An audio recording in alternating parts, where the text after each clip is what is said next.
بینندگان گرامی، منظور شماست برنامه نوبتی انگوبین از تلویزیونی بهارستان.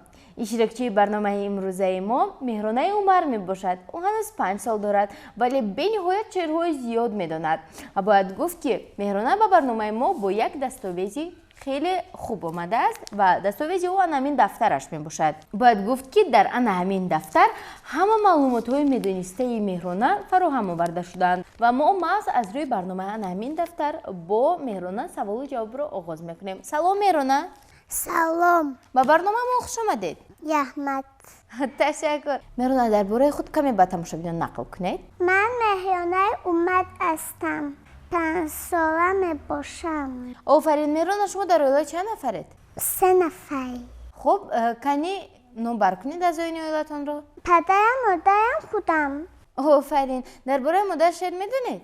بله. مرحمت. مادر شیر سفیدم دادی دونا بامت از تو اومدم دادی تو برسای من چی آید از بشکمین تو برسای گاهاید عویدم دادی. آفرین. درباره پدر چی؟ نمیدونم. نمیدونید؟ آنکل میگفتید که ما در کجا زندگی میکنیم؟ ما در جمهوری تاجیکستان زندگی میکنیم. پایتخت جمهوری تاجیکستان کدام شهر است؟ شهر دوشنبه می باشد. درباره شهر دوشنبه و جمهوری تاجیکستان شهر میدونید؟ بله. مرحمت. آفتاب بر روشن آسمانت اخترستان اختر من فضایت تاجیکستان مزه سرسبز دکان خاک زرخیزی زرخشان سرزمین یاد میدان تاجیکستان کوههایت سک بفلک یودهایت شوخ و پباک مردمی تاک تاجیکستان زر شبای توی هستم دل به دنیای تو بستم تا تو هستی با تو هستم تاجیکستان. آفرین. درباره دوشنبه چی؟ بله. مرحمت.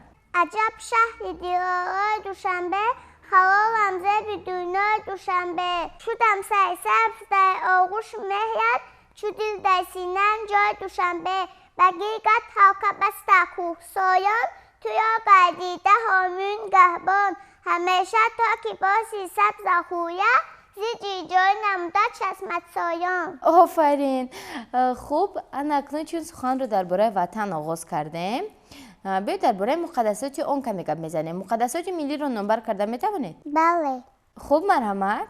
پرچم سرود ملی و نشان می باشد. آفرین. پرچم جمهوری تاجیکستان از چند رنگی عبارت است؟ از 3 رنگ. کدام رنگ ها؟ سرخ، سفید، سبز. آفرین. درباره پرچم شعر میدونید؟ بله. کنی؟ پرچم تاجیکستان 3 رنگ کرده در بند هر 3 رنگی به نورش به ما نشان دید یه. آفرین. خوب اکنون میگفتید که قهرمان های جمهوری تاجیکستان کی هایند؟ صدرالدین امیری، باباجان غفوروف، امام رحمان میرزا توسوزاده، شیرشاه شاهتمون، نصرتیا معصوم. آفرین. اینجا یک شعر است در وصف پیشوای ملت.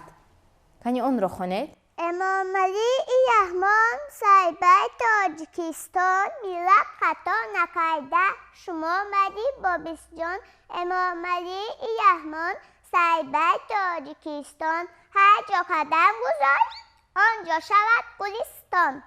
آفرین. الله مادر اینجا شعر نوشته شده است. طفل گیانم کن شوایسی آزاده کن کودک شیرین نگاه کودک مسئول زیبا دست آوزم تو باشی بحری فردا بحری دوینا. آفرین. اکنون میگفتید که اهالی جمهوری تاجیکستان چقدر است؟ اهالی جمهوری تاجیکستان 9 میلیون نفر است. زیاده. علاقه زیاده از 9 میلیون نفر ها؟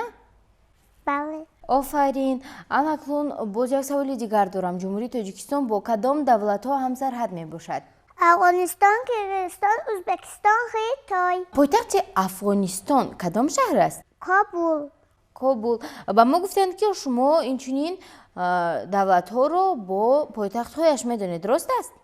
بله. پس بیاید من با شما دولت رو نمبر میکنم شما باشید پایتختش رو میگویید. میشود؟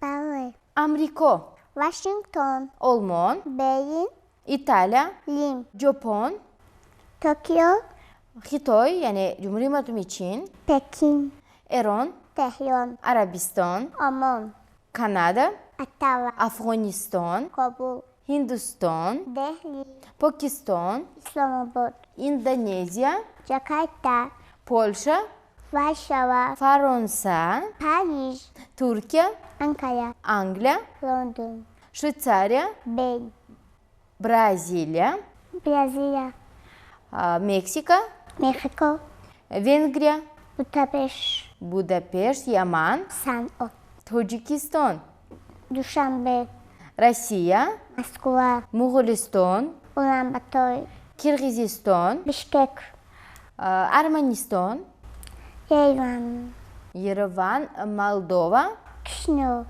قزاقستان، بلاروسیا، نیس، اوکراین. کیل. آفرین. خب کیفایه است و ما سوال جواب رو باز ادامه میدیم ها؟ بله.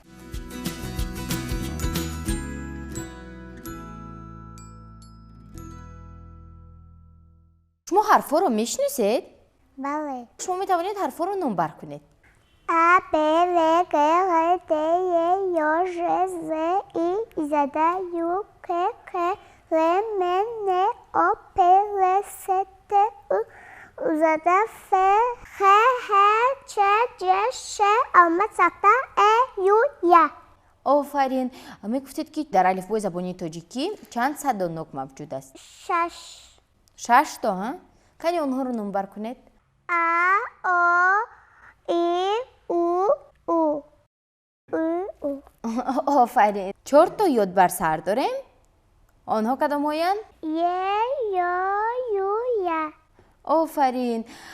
خب انا اکنون میگفتید که با حرف شعر میدونید؟ بله. خب با حرف ا شعر میدونید؟ بله. مرحمت. انار شیرین 100 تا نداید 100 تا نی آن یک نداید. با حرف ب؟ بله. مرحمت. بایانی کلام باید از بام و از در شاید تازه شد است شهر سبزه و شیبنده ها بیامد بدی بایان ینگ تماید تا بام. آفرین. با حرف ل شعر میدونید؟ بله. کنی؟ لاله لاله های لاله بلبل آمد بناله قهقه زده قهقینس احسای کو لاله. قهقه زده کپکیمز از سر کوه و یاله. آفرین. با حرف او؟ بله. مرحمت. حرفی آها میدانم نبشتم توانم دهنی آ دایی و مگر گوش نشد است هم بنیس میگودک بودش عجب گیانچک. آفرین. با حرف ق؟ بله. مرحمت. کاکو بیامد بدش اطراف برو زیبا گشت تا که او کاک شد خوشو پخماک شد. با حرف س؟ بله. مرحمت. سیبک سرخ سیاش این از تو خودم با سیبک خوشو است خوشمزه خوشبو است. با حرف م چی؟ بله. خب ما شما رو گوش داریم. منظر به جور میگفت آیوستایون میگفت پیغامی نوبهار مشکل ببوی میگفت. آفرین. با حرف گ شعر میدونید؟ بله. مرحمت.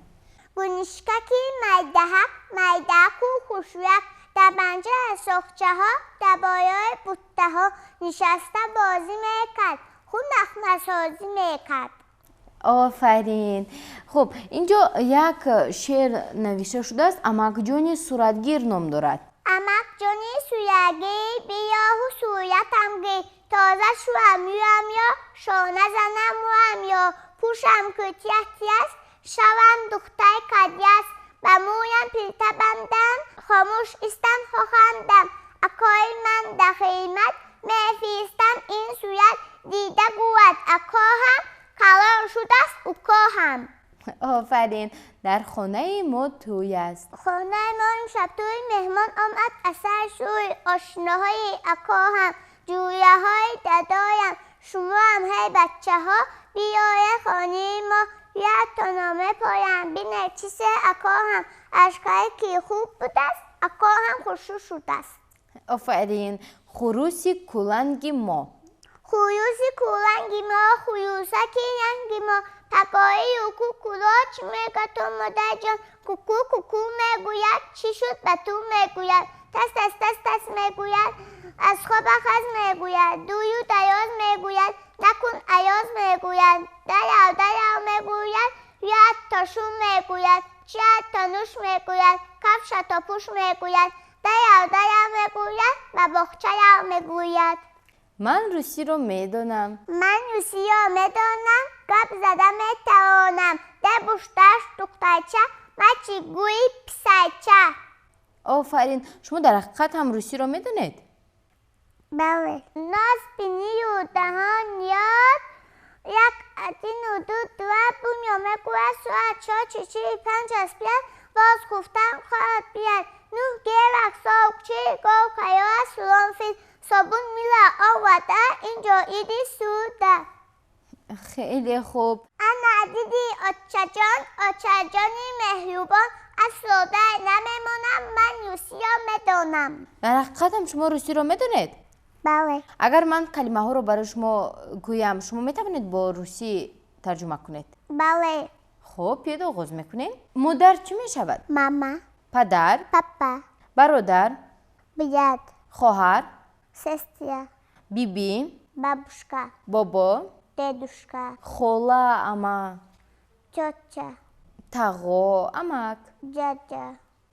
همسایه. ساسید. همسینف. انکایاسنیک. نبره. بونوشکا. دختر. دبوشکا. پسر. مایچیک. کتاب. کنیگا. دفتر. تتیا. روچکا. یوشکا. قلم. کندس. میز. استول. کرسی. стул, بور. мел, توپ. мяч, لتا. тряпка, ستیل. радио, سینف. пляс, مکتب. школа, معلم.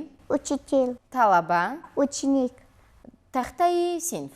доска, آینه نیلگون. телевизор, ظرف. стакан, در. дверь, دیوار. стена, تیرزه. окно, قند. конфет, الف با. аспка, خنک. колония, گاو. айова, زغ. вайона, پیولا. чашка, سیاه. черный, سفید. белый, خیشت. кирпич, ساعت. часы, چوب. палка, آلوچه. вишня, شهمات. шахматы, خرک. скамейка, بوی. богатырь, سگ. собака, لختک. кукла, فیل. слон, کتی خوب یعنی رختی خوب. квадрат, کراوات. آفرین. خب گربه. кошка, چای. чай, تاریک.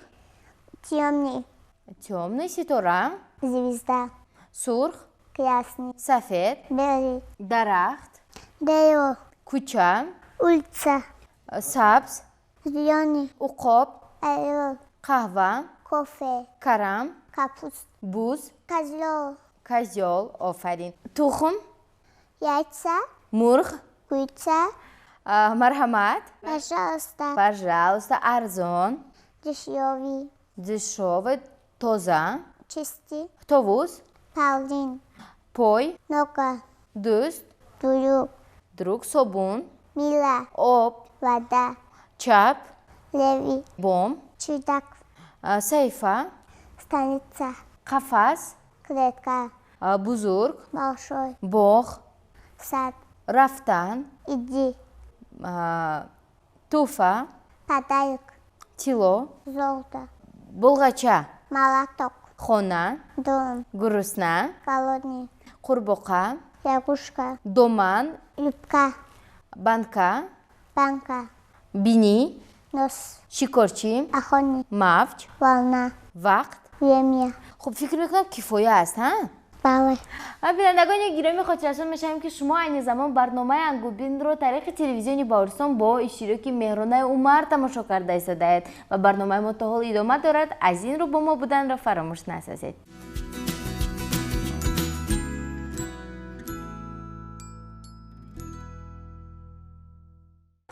کنیم میبینیم که باز چی مونده از اینجا؟ شمالک.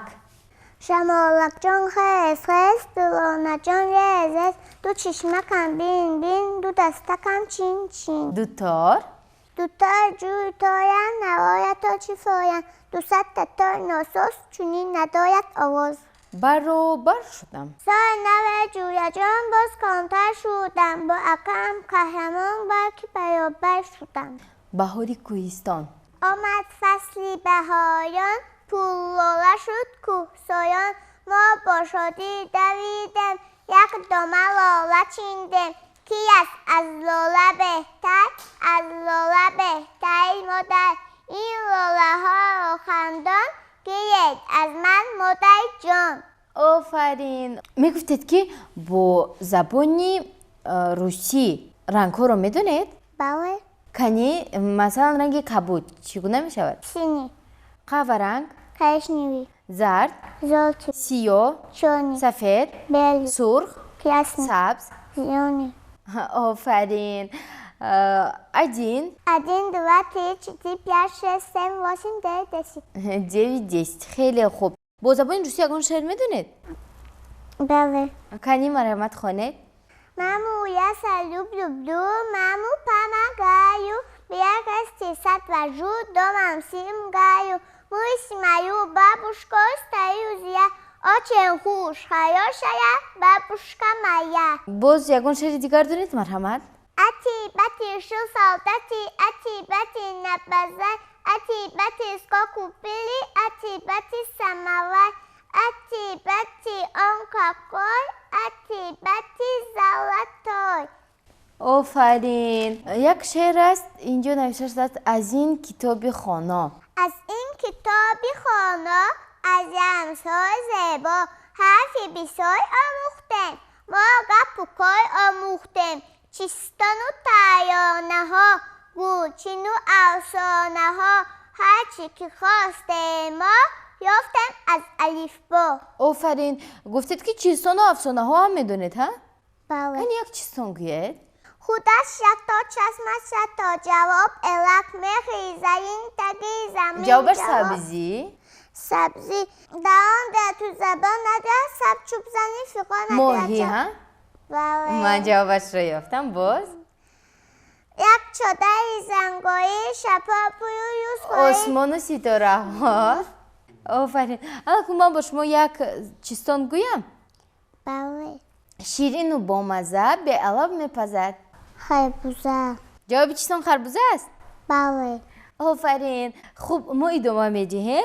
گمان نبرید که من خرد هستم. گمان نبرید که من خود هستم انا میبینید جایوب در دستم با این جایوبم خانه میوبم در دست کوزچه دارم با شتاب از روی چشمه از بیای آب شیرین از آبش کندین از آبش.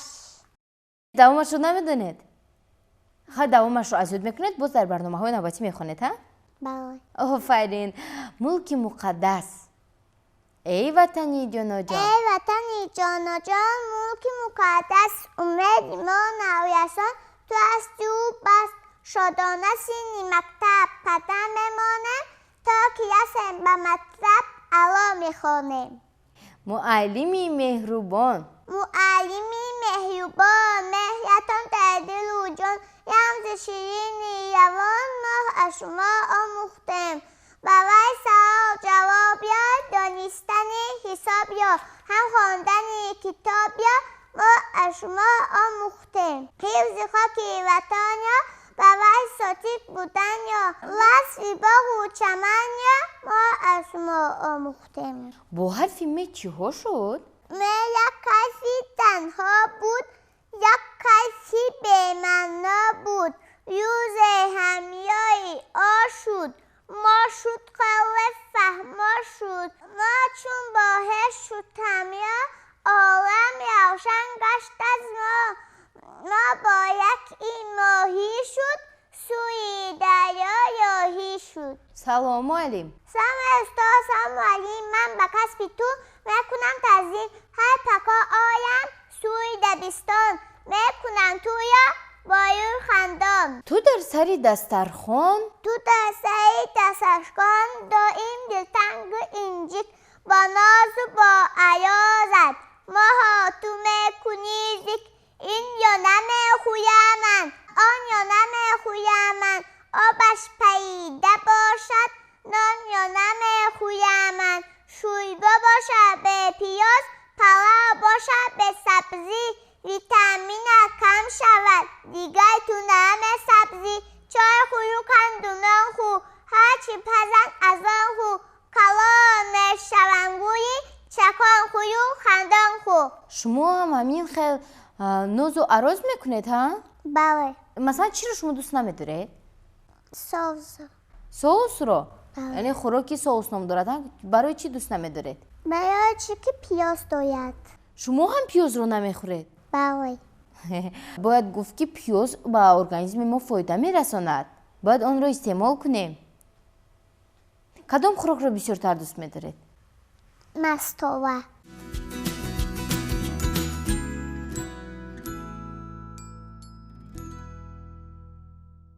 بینندگان گرامی برنامه ما تا حال ادامه دارد و قهرمان برنامه امروزه ما مرجانه 5 ساله می باشند و به چهره‌های نوبتی او را گوش میکنیم.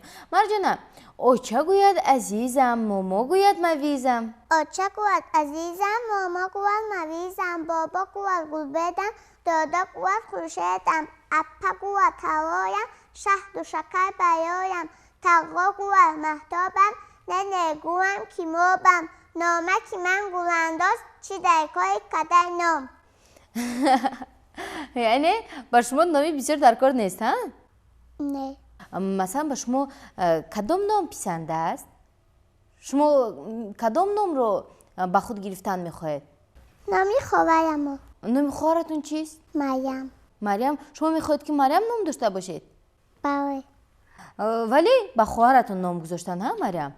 بله. میگفتید که مادرتون شما رو باز با چی نام ها صدا میکنند؟ مهرانه. مهرانه میگویند شما رو؟ بله. مهرانه، لیکن نام شما مرجانه است ها؟ بله. باید گوییم که نام شما خیلی نامی زیبا است و به خودتان نیز میزیبد. خب دادم با کارش رود. دادم با کارش شود، آچم بازارش شود، من او درشاد و مشرب رویم سحر به مکتب. اگر خانه به ما است مگو خانه تنها است، در خانه ما به زنجیر کوف ایده ما خبگی. گل بیبی گل بسر. گل بیبی گل بسر، دخترک پرهنر، همه کدم خواهد فتح کدم خواهد، اما هزوم ندارد آردی گندم ندارد. کوزچه او خالی یک کتم آبش نست، جانشین گل بیبی نشنگبین گل بیبی، رفته است به چزایم و تو هزوم آیم، از آسیا بیکان آردی گندم آیم، پول کرده کوزه هایا آب آورم از دریا، آنگاه خمیر کردنگی آنگاه فتی کردنگی. اصلا به شما راحتی جان. میپزد آچم نانی به مجزه، میپزد آچم نانی به مزه، بویک نانی آچم دیگر، یویک نانی آچم دیگر، کنجی که بیان دریوی نان است، نانکی آچم یایتی جان است.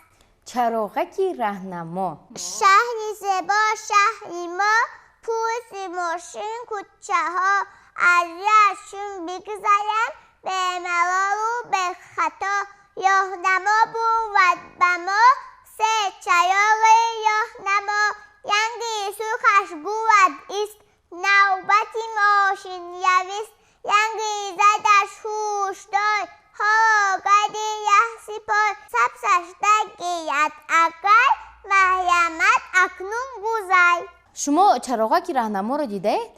بله. در کجا؟ در بیرون. مثلا در کجای بیرون؟ در راهش. در راهش دیدید ها؟ بله. اون چگونه بود؟ سه رنگ بود. سه چراغ رنگ دارد و میگفتید که مثلا در رنگ سرخ ما باید چیکار کنیم؟ ماشین نگذارد نه بیستید. ما باید نگذاریم ها؟ بله. در رنگ زرد چی؟ اتوبوس میگذارد. نه در رنگ زرد ما انتظار میشویم ها؟ بله. در رنگ سبز چی؟ سبز اگر درگیرد ما از جا میگذاریم. آفرین.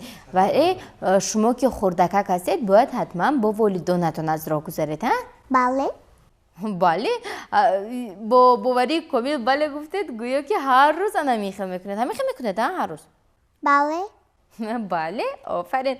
من کلان میشوم. من کلان میشوم، قهرمان میشوم، بعدیای خودم پاسبان میشوم، جسمی من جانی من تاجیکستان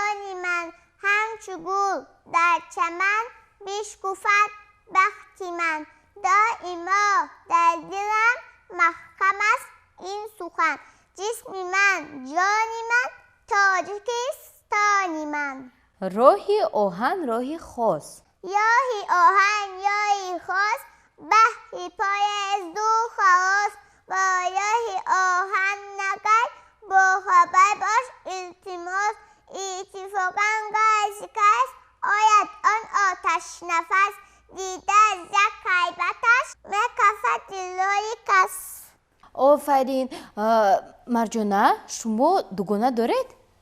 بله چی نام دارد دوگانه‌تان؟ آمینه و آسیه آمینه و آسیه با دوگانه هایتان چی کار میکنید شما؟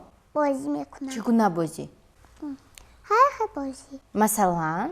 چرخ پوشکا میکنم سرکنکا میکنم هر بعد نمیافتید؟ نه درباره دوگانه هایتان شعر میدونید؟ این زمان دوگانه هایتان آمینه و آسیه تماشا کرده ایستادن شما رو انتظار هستن که درباره آنها نیز شعر خوانید. کدو کامد بیابی یوهو موهو ابیویک هر دو قطره آب خندانک و خوشویک فکی آنها آسانه برخش و همسایه ها هر کارشان بپرسند فاطمه یا زهرا آفرین یعنی این درباره فاطمه و زهرا بودن؟ بله شایمردان رو گردان شد شایمردان یخگردان شد تر شادان شد تر خندان شد پا میماند یک تا تای پا کوچه هوا رو همیاش پا میمانه پا همیاش ما میمانه شاد و هویه هر یک از ما خواهر داده آچت داده یک خانه چون شایمردان گویا گشتن نه یخگردان پا میماند یک تا تای پا کوچه هوا آفرین چه خیلی شعری زیبا و این نوبت باید گویم که نه تنها دوگانه هایتان بلکه مادرتان هم بیبیتان هم نشسته شما رو تماشا کرده ایستادند کنی بیاید مادرتان رو یک خرسند کنیم ها یک شعر دیگر درباره مادر خوانید مادر میگفتا این وقت خواب کن البته با پریاس آن همه کاری که نیت نکنی سعی بکن با قوه بازوی یاس نان یا دایم به دستی یاس بگی پوش اول آستین یاست یا قلبی بندی اهد دستی یاسته در چیتم نخواهی دایم نه بکا خود بودم به خبر بودم هنوز فیک بین دستی چپ و یاست نیست خواب کردن سه بودن موده ها در دستی چپ و یاست نیست بعد فهمیدم و یادی مادرم زین نصیحتش دیگر بوده است با چنین پند و نصیحت ها به من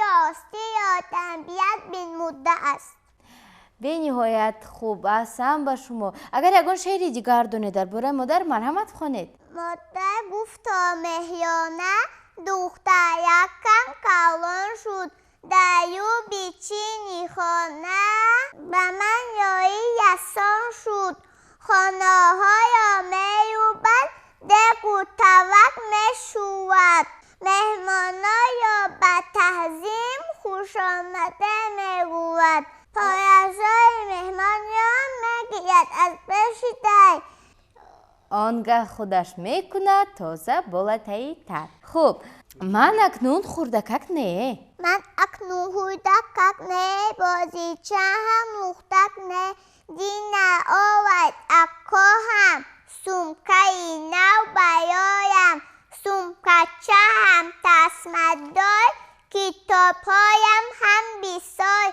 یک کتابم الفبا سویت‌های و زبا درباره رقاصه شما شعر میدونید؟ بله کنین چگونه شعر است؟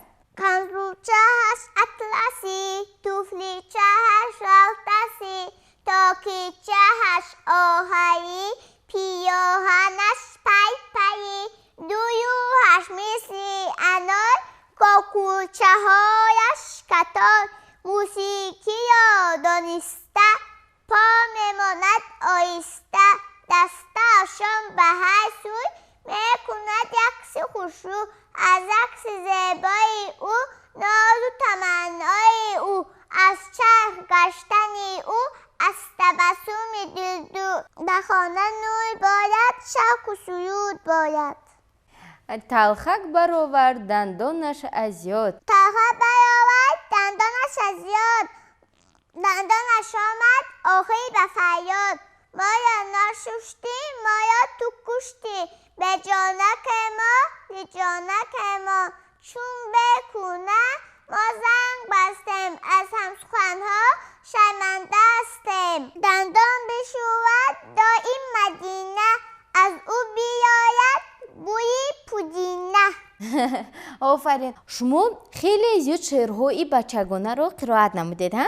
بله. میگفتید که از شاعران کلاسیک چی شعر میدونید؟ بله. کنی از کی میدونید شعر؟ از کدام شاعر کلاسیک؟ ابوعبدالله رودکی. از ابوعبدالله رودکی. مرحمت. توانا بود تاکی دانا بود، بندانیش بی دلی پی بنا بود. بیا از تجربه روزگار بهره بگی، که بهری دست یادست و بکار آید. هر کی ناموخت از گوش است که روزگار، نیز ناموز است زیت آموزگار. انیس کنج تنهایی کتاب است، فروغ صبح دانایی کتاب است. بندگی از خودشناسی شد تمام، نیست مردی به ادب سالم مقام. کفایه است مرجانه. و میخواستم از شما پرسم که در آینده کی شدن میخواهید؟ دکتر میخواهم باشم. برای چی؟ برای چی که آدمای خوب کنم. یعنی طبابت کنید ها؟ بله. دکتر با چی طبابت میکند؟ با اوکول. اوکول میکنید یعنی سوزاندارو میگذارونید؟ بله. در آخر برنامه چی گفتن میخواهید؟ من گفتن میخوام که به ساعت شعر از یاد کند و مثل من به چیزای بهارستان بیاید. خیلی خوب. باید امیدوارم که همسالانتان، دوگانه‌هایتان و همان نفرانی که ما رو تماشا کرده ایستادند به توصیه‌های شما گوش می‌دهند. و بینندگان گرامی، دادرکان و خواهرکان عزیز، در اینجا میرسیم با فرجام برنامه امروزه انکوپین.